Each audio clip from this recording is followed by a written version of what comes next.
Phase 1 volume analysis.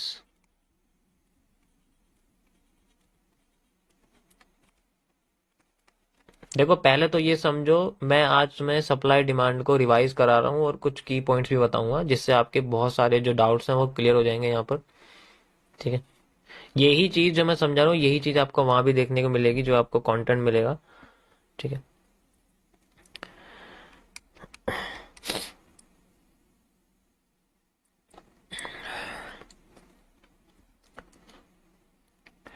Moderator थोड़ा सा दबाव डालो यार।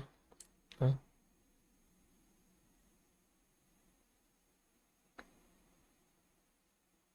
हम्म।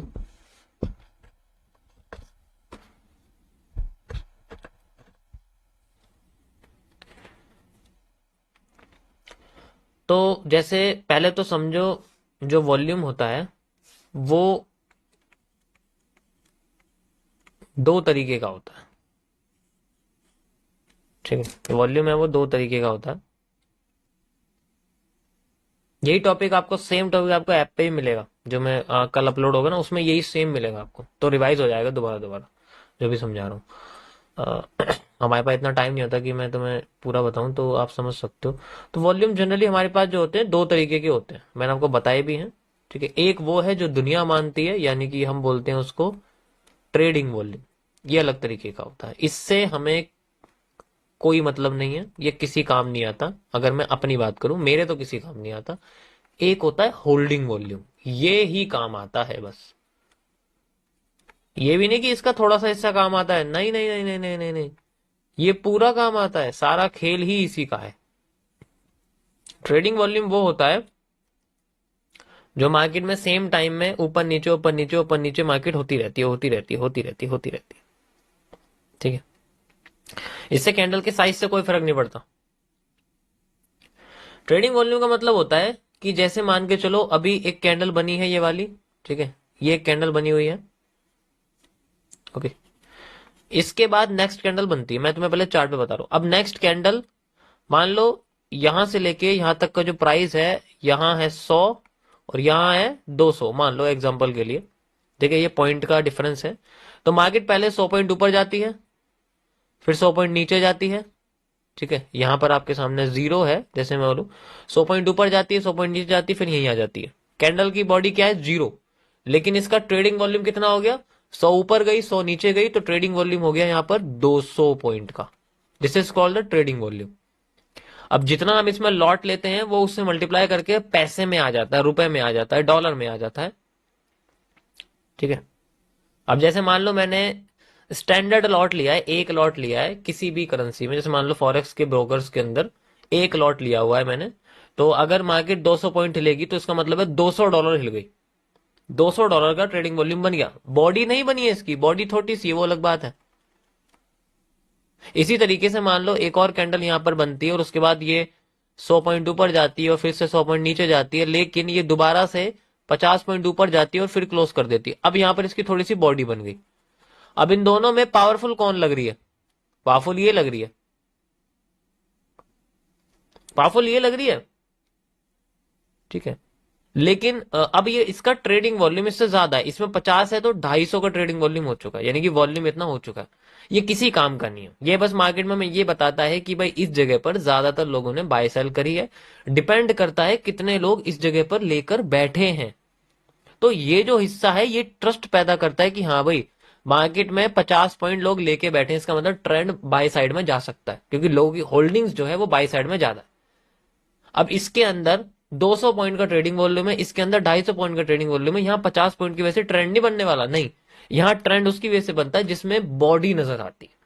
और ये जो 50 पॉइंट होता है, ये जो 50 पॉइंट एक्स्ट्रा निकला है, इसी को हम लोग बोलते हैं होल्डिंग वॉल्यूम, जो लोगों ने होल्ड कर रखा है।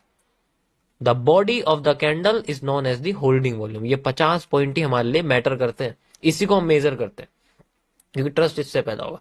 अब मैं आपसे बोलूं, अगर एक कैंडल ऐसी है जो ऐसे बनी हुई है, जिसके ठीक है, ये दोबारा से 100 पॉइंट है यहाँ पर, ये यहाँ पर जीरो है, तो 100 पॉइंट ऊपर चली गई और फिर 100 पॉइंट नीचे आ गई और यहाँ जाके क्लोजिंग कर दी। अब ये क्या बन गई, एक एक डोजी जैसी बन गई। लेकिन अगर एक कैंडल है जो ऊपर जाती है और ऊपर जाके फिर अपने आप को क्लोज कर देती है, ये मारूबोजू बन गई। लेकिन इसके पास जो ट्रेडिंग वॉल्यूम सिर्फ 100 पॉइंट का, इसके पास ट्रेडिंग वॉल्यूम 200 पॉइंट का, क्योंकि ये ऊपर भी गई थी नीचे भी गई थी, 100 पॉइंट ट्रेवल करके 200 पॉइंट का यहां पर मार्केट ने अपना वॉल्यूम बना दिया। किस पे ट्रस्ट करोगे? कम पॉइंट वाले पे जिसकी बॉडी ज्यादा है, ज्यादा पॉइंट वाले में जिसकी बॉडी ही नहीं है, किस पे ट्रस्ट करोगे बताओ?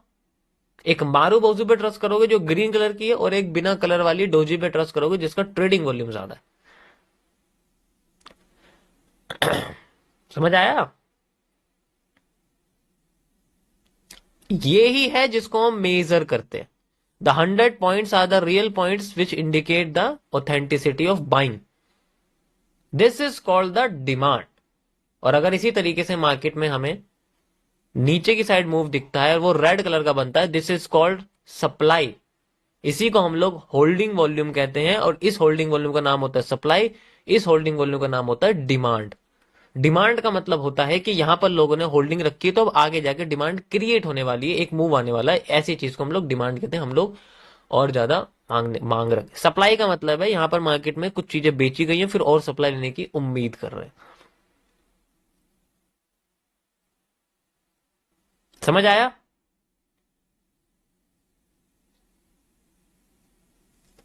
चलो तो मैं ट्रेडिंग वॉल्यूम का कुछ इंडिकेशन दिखाता हूं किस तरीके से काम करता है।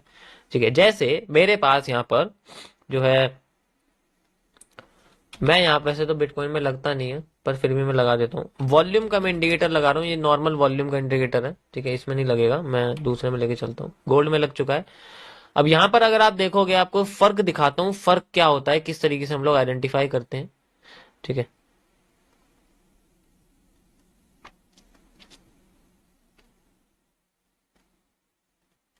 अब ये देखो, यहां पर इसकी बॉडी सिर्फ इतनी सी है और यहां पर इसकी बॉडी इतनी बड़ी है। इसकी इतनी सी बॉडी का जो नीचे वॉल्यूम है, या जो ग्रीन आपको दिख रहा है हिस्सा यहां पर, कितना ज्यादा वॉल्यूम है। दिस इज ट्रेडिंग वॉल्यूम, यानी कि इस जगह पे मार्केट ने ज्यादा बाय करी है, फिर सेल कर दी, फिर बाय कर दी, फिर सेल कर दी, फिर एंड में थोड़ा सा वॉल्यूम होल्डिंग का छोड़ दिया कि आप भी थोड़ी सी क्वांटिटी छोड़ देते हैं। यहां पर मार्केट में ट्रेडिंग वॉल्यूम में उतना जितना मूवमेंट है, बस एक बार मार्केट ने ओपन करी नई कैंडल, ऊपर जाके क्लोज कर दी, कोई ज्यादा मूवमेंट नहीं दी, इसलिए इसका ट्रेडिंग वॉल्यूम नीचे देखो छोटा है, जबकि इसकी बॉडी बड़ी है। तो दिस इंडिकेट द बाइंग। ऐसे रियलिटी पता लगती है हर ट्रेंड की। ट्रेडिंग वॉल्यूम ज्यादा होने से ट्रेंड नहीं आता कभी भी, होल्डिंग वॉल्यूम ज्यादा होने से फर्क पड़ता है। ये तो बस एक इंडिकेट करती है कि हाँ भाई इस जगह पे ज्यादा बाय सेलिंग हुई है, बस। तो ये आपको एक नॉर्मल ट्रेडिंग वॉल्यूम निकाल के दे देगी कि अगर 4 पॉइंट की हुई है, मान लो 20 पॉइंट की हुई है, तो 20 पॉइंट को प्राइस से मल्टीप्लाई कर देते हैं, उतना वॉल्यूम निकल के आ जाता है। ये इस तरीके से कैलकुलेट करता है। समझ आया? This is how market creates trading volume. अब ये यहां पर जो आपको दिखा रहा है, ये 20 पॉइंट दिखाएगा। देखो अभी मैंने मेजर करा, ये देखो यहां पर आप देखोगे, यहां पर ये जो हिस्सा आपको दिख रहा है ना, यहां पर देखना 20 पॉइंट दिखाएगा, दिखा ऊपर वॉल्यूम 20 पॉइंट। इसका मतलब क्या है कि 20 पॉइंट का यहां पर ट्रेडिंग वॉल्यूम है। अब अगर मैं इधर आ जाऊं तो यहां देखो, यहां 81 पॉइंट का ट्रेडिंग वॉल्यूम है, बढ़ गया ना। तो यहां पॉइंट्स फ्लोट होते रहते हैं, जिसकी वजह से मार्केट में वॉल्यूम बढ़ता है, वो भी ट्रेडिंग का। लेकिन इससे कोई फर्क नहीं पड़ता ट्रेंड में।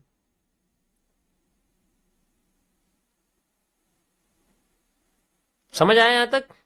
तो हमें मेजर क्या करना पड़ेगा? हमें मेजर करना पड़ता है body of the trend. Body ही हमें बताती है कि इसके अंदर कितनी शक्ति है और कितना कमजोर है। अब इस जैसे ट्रेड, अब देखो इस ट्रेडिंग, अब बताओ इसका यूज क्या है? कुछ भी यूज नहीं है मेरी नजर में, देखोगे ना इसका कोई यूज नहीं है। बस ये आपको ये पता है किस लिए यूज होता है। अगर मेरे हिसाब से देखे तो मेरे हिसाब से कोई यूज नहीं है इसका, मेरे हिसाब से बेकार है। अगर यूज होता है तो ये उस लिए यूज होता है जो मार्केट अगर स्मूथ चल रही हो, फिर वहां पर कंसोलिडेशन आ जाए, वहां ये यूज होता है। क्योंकि उस जगह पे मार्केट में ज्यादा मूवमेंट आती है, वॉलेटिलिटी को ये शो करता है।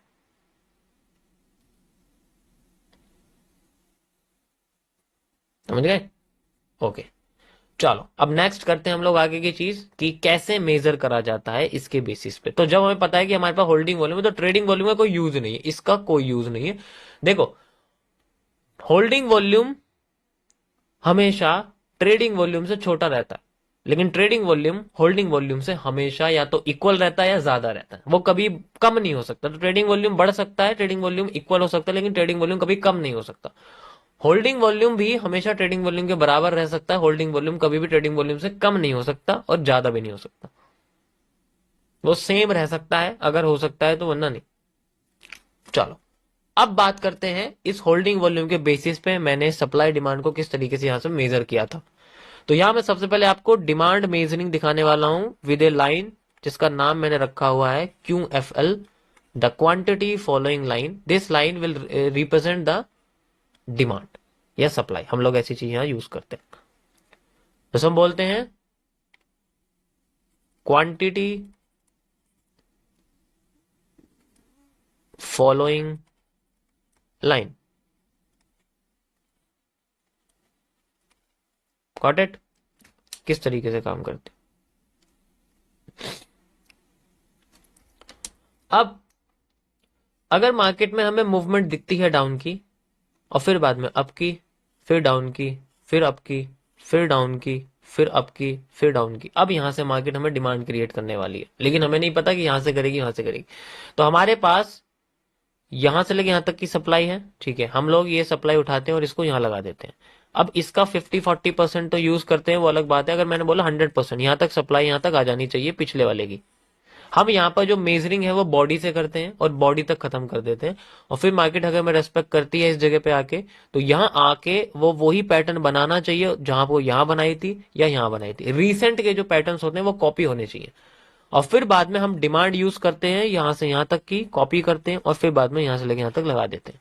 Then we have a demand और फिर हमें मिलता है रिवर्सल एरिया। अभी लाइव में जो आप देख रहे हो वो यही हो रहा है, लाइव में जो आप देख रहे हो बिटकॉइन में वो ये ही हो रहा है। बार बार मैं आपको यही तो लगा के दिखा रहा हूँ, और क्या कर रहा हूँ, पिछली डिमांड की बॉडी उठाता हूँ, आगे डिमांड में लगाता हूँ, बस यहाँ रिपीटेशन ऑफ कैंडल्स होना चाहिए और कुछ नहीं चाहिए। अब देखो यहाँ दोबारा से bullish engulfing I, you can easily C like this bullish engulfing, ठीक है, you can easily C bullish engulfing, bullish engulfing, bullish engulfing, मतलब एज ए वैसा वाला कॉन्सेप्ट। तो रिपीटेशन ऑफ कैंडल्स है जब मार्केट में सप्लाई। अब मेजर कैसे करते हैं, जैसे मैं कहीं भी लेके चला जाऊं इसको, जैसे मैं यहां पर लेके चला जाऊं इस जगह पर, ठीक है, तो मुझे नहीं पता मार्केट कितना जाएगी ऊपर, ठीक है। तो अगर मान लो मेरे पास रिसेंट सप्लाई और मार्केट सिर्फ यहां तक बनी हुई है, ये मानो कि यहां से आगे मार्केट बनी ही नहीं है, इसको भूल जाओ, इसको आगे से भूल जाओ कि मार्केट यहां से आगे बनी ही नहीं है, तो मैं क्या करूंगा, इसको हटाता हूं मैं, ठीक है। अब जितनी बॉडी है, हाई नहीं लो नहीं, जितनी बॉडी है, बॉडी से बॉडी तक का हिस्सा हमें देखना पड़ता है, एंड फिर हिसाब से हमें लगाना पड़ता है कि हमें जब डिमांड कंप्लीट होगी, ये मेरे पास सप्लाई पेंडिंग सप्लाई, लेकिन पहले सप्लाई होने के बाद डिमांड आएगी, तो मैं रीसेंट की डिमांड लेता हूं, रीसेंट की डिमांड लेता हूं, और डिमांड के उस पॉजिटिव जो है एरिया से, यानी पॉजिटिव एरिया यानी कि बुलिश एंगल्फिंग, देख सकते हो बुलिश एंगल्फिंग, इस एरिया पे मैं अपनी यहाँ पर ऐसे डिमांड यहाँ लगा देता हूँ, you can see like this, ये मैंने यहाँ लगा दी। फिर मार्केट अपने आप को लेके जाती है, लेके जाती है, यहाँ पर एक मूवमेंट देती है, you can see like this, ठीक है, यहाँ पर मूव देती है अपना पिछले वाली सप्लाई के बराबर, ज्यादा लंबा मूव नहीं देती, फिर ऊपर जाती है, फिर नीचे आने के बाद मूव दे देती है।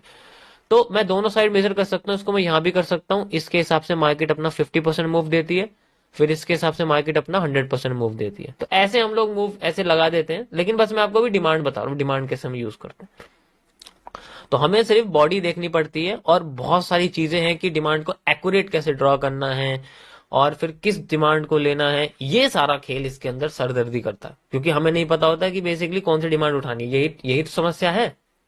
समस्या किस चीज की है?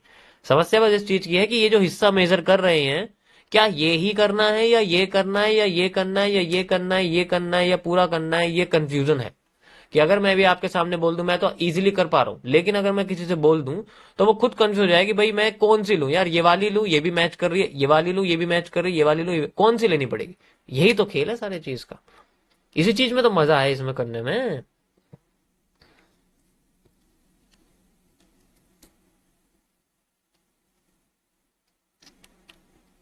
समझ आया? यही सारी की सारी इसके अंदर दिमाग यूज होता है यहाँ पर, ठीक है। क्योंकि अगर किसी को समझ में नहीं आया तो वो यही बोलेगा कि ये बंदा तुक्के से लगा रहा है, जबकि इसमें महीनों लग जाते हैं इसे समझने में कि ग्राफ का मूवमेंट कैसे हो रहा है। पहले आपको अपने डिमांड में ग्राफ के पैटर्न को अच्छे से डिवाइड एंड रूल करना पड़ेगा, हिस्सों में बांटना पड़ेगा, और जो डिमांड मैच कर रही है फिर वो दोबारा किसी और से मैच नहीं कर रही है, फिर हमें दूसरी डिमांड देखनी पड़ेगी अगली डिमांड को बनाने के लिए। समझ आया? अब तुम खुद देखो, क्या ये डिमांड इससे मैच कर रही है? बिल्कुल नहीं कर रही। ये डिमांड ऐसे जा रही है, ये डिमांड ऐसे जा रही है, बहुत फर्क है दोनों में। ये किससे मैच कर रही है? ये डिमांड इससे मैच कर रही है, तो ये वाली डिमांड अगली डिमांड से मैच करेगी। चाहे तो आप देखो, यहां पर आपको दिख जाएगा, ये डिमांड इससे मैच कर रही, you can see like this, ये ऐसे है और पीछे वाली ऐसे। तो यहां पर एंगल मैटर करते हैं कि डिमांड मुड़ी हुई है या सीधी है। अगर वो मुड़ी हुई डिमांड है, कर्व्ड है, तो वो आने वाली डिमांड भी कर्व्ड ही दिखाएगी। तो ये सारी चीजें हमें मैच करनी पड़ती है, और इसमें बहुत बड़े बड़े कॉन्सेप्ट्स हैं। इस तरीके से हम लोग डिमांड को मेजर कर सकते हैं, और इसमें सिर्फ प्रैक्टिस लगती है। स्केल और फुट्टा लेके तो कोई भी बैठ जाएगा, ठीक है। 2 दिन काम करेगी, 1 हफ्ता काम करेगी, अगले हफ्ते से 2-3 हफ्तों से 2-3 दिनों से 4-5 दिनों से ऐसा लगेगा कि यार कुछ भी मैच नहीं कर रहा है। हमेशा या तो वॉल्यूम बर्स्ट हो जाएगा, या उससे पहले रिकॉर्ड करके चली जाएगी, या कभी कैंडल ही नहीं बनाएगी। ठीक। तो सारा खेल यहाँ ऑब्जर्वेशन का है और कुछ नहीं। जितना ऑब्जर्वेशन होगा उतना ज्यादा यहाँ रिजल्ट देखने को हमें मिलेगा। सेम सप्लाई के साथ होता है। एक साइड का हिस्सा अगर सीख लिया तो सप्लाई ऑटोमेटिकली आ जाएगी। ऐसी बात नहीं है कि सप्लाई के लिए अलग थ्योरी है, नहीं। जो डिमांड है वही सप्लाई है, बस कलर चेंज, ट्रेंड चेंज हो जाता है। तो इसलिए एक साइड का हिस्सा सीख लो, उसके बाद दूसरा हिस्सा ऑटोमेटिकली आ जाएगा। 50% लोड रखना। जैसे बुलिश एनगल्फिंग है ऐसी बेरिश एनगल्फिंग है, चार्ट उल्टा कर दो, सप्लाई डिमांड बन जाएगी, डिमांड सप्लाई बन जाएगी। कोई फर्क थोड़ी है।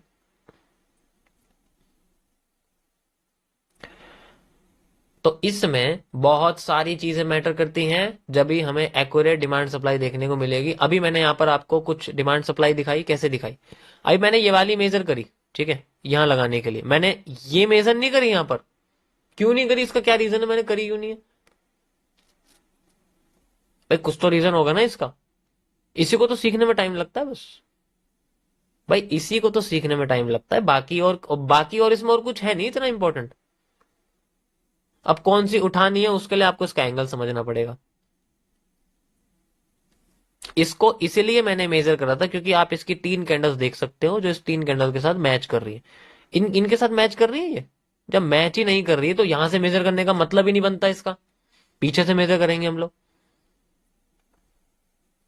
तो कैंडल्स का बनना इंपॉर्टेंट है। सबसे पहला एविडेंस इसके अंदर है कि हमें रिपीटेशन ऑफ कैंडल्स देखना पड़ेगा, रिपीटेशन ऑफ स्ट्रक्चर देखना पड़ेगा, कौन सा ट्रेंड किस एंगल के साथ बन रहा है वो देखना पड़ेगा। अगर आप इसमें ध्यान से देखोगे, ये ऐसे बन रहा है, ये भी ऐसे बन रहा है, ये ऐसे बन रहा है, तो ये इसके साथ मैच कैसे करेगा? बिल्कुल नहीं करेगा।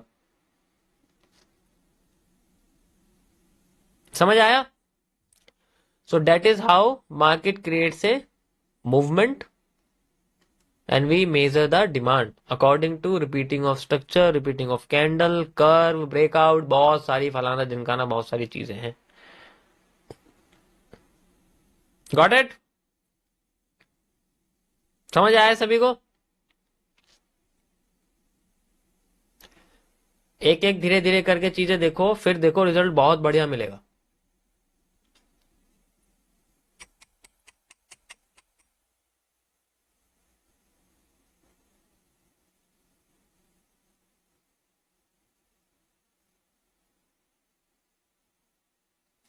सो ये था गाइस आपका आज का रिवीजन टॉपिक। बाकी तो डिपेंड है अपने हिसाब से, क्योंकि इसके अंदर बहुत सारी चीजें हैं कि अगर हम डिमांड को सेम बार बार यूज कर रहे हैं तो वो आने वाले टाइम में डिमांड अपने आप को इवेल्युएट करती है। या तो वो स्ट्रक्चर कॉन्ट्रैक्ट होगा तो डिमांड और सप्लाई दोनों धीरे धीरे करके कम हो जाएंगी, तो अगली बार हम सेम डिमांड यूज नहीं कर सकते। फिर हमारा हिस्सा हमारे हमारे सप्लाई या डिमांड से पहले ही रिवर्स करने लग जाएगा, पहले ही रिवर्स करने लग जाएगा, पहले रिवर्स और छोटा हो जाएगा। तो ऐसी चीजें भी ध्यान में रखनी पड़ती है। कभी कभी ये होता है मार्केट में वॉल्यूम कॉन्ट्रैक्शन की जगह एक्सपेंशन होता है, मार्केट खुलने लग जाती है, और जब खुलती है तो सप्लाई और डिमांड एक्स्ट्रा आती है, हमें लगता है वॉल्यूम बर्स्ट हो रहा है। ऊपर भी हो रहा है, नीचे भी हो रहा है, एक्स्ट्रा डिमांड आ रही है, एक्स्ट्रा सप्लाई आ रही है, जैसे यहां पर हो रहा है, यहां पर मार्केट में एक्स्ट्रा सप्लाई आ रही है। तो इसी तरीके से हम मार्केट में जो है हमें बहुत सारी चीजें यूज करनी पड़ती है।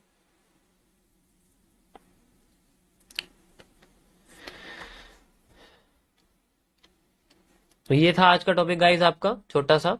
बाकी सारा फोकस आपका जो है होल्डिंग वॉल्यूम पे ही होना चाहिए, ये सबसे इंपॉर्टेंट है। ट्रेडिंग वॉल्यूम की कोई जरूरत नहीं। Got it.